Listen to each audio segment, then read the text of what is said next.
Mr Macmillan. Thank you very much, Presiding Officer. Presiding Officer, we have been presented with a programme for government today that will prioritise action to eradicate child poverty, regardless of the mounting financial challenge facing this SNP government.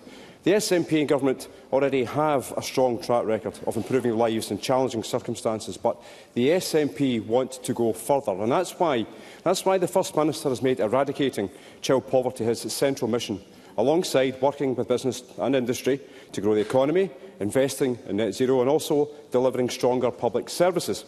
Now, in Scotland, we already have significantly lower child poverty levels than England and Wales, but that should be no cause for celebration. We can and we must do more. Now, this year, the Scottish Government policies like the Scottish Child Payment are keeping an estimated 100,000 children out of relative poverty, and a further 40,000 children could have been lifted out of poverty if the Labour government, the new Labour Westminster government, had voted with the SNP to scrap the two-child benefit cap. Now, in my Greenock and Inverclyde constituency, over 1,000 children are estimated to be missing out on receiving vital financial support due to this abhorrent policy. So no matter whether it's Labour or the Tories, the SNP government's efforts to eradicate child poverty is being undermined by Westminster at every single step.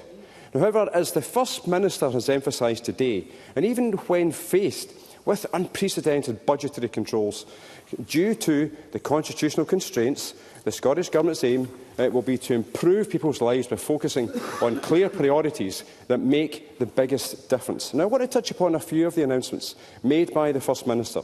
Now, I welcome the announcement of the special support for disabled people to be enhanced across all local authorities by the summer of 2025.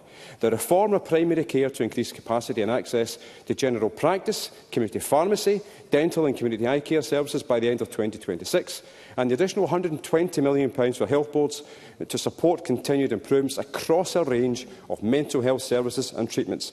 All of these will be welcomed by my Greenock and Inverclyde constituents. It's something that they have been lobbying me for, and I have lobbied the Scottish Government for, and I welcome them. The introduction of the new post-school education reform bill aimed to tackle economic inactivity and skill shortages in our workforce and remove barriers to employment was also one of the areas highlighted by the Inverclyde Socio-Economic Task Force to the Scottish Government, so I'm sure that they will also welcome this new bill coming in. Now, reviewing Creative Scotland will be welcomed widely, and as a former member of the Parliamentary Committee that engaged with the body, I am sure that I will not be alone in the chamber in hoping that the review considers how the body can ensure how it is embedded in the towns and villages across the country, and not just in the cities.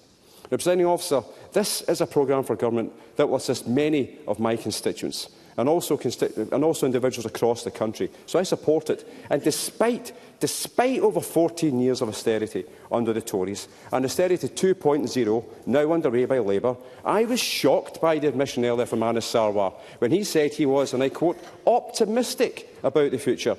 His read my lips no austerity under Labour defies comprehension when his London boss tells everyone the upcoming Labour budget will be painful and things will only get worse. So I will ensure, Mr Sarwar, I will ensure that when I am talking to my constituents, when folk are going to local food bank for the collection days, and also when pensioners are struggling to actually heat their homes, I will let them know that you are optimistic about their future. Thank you.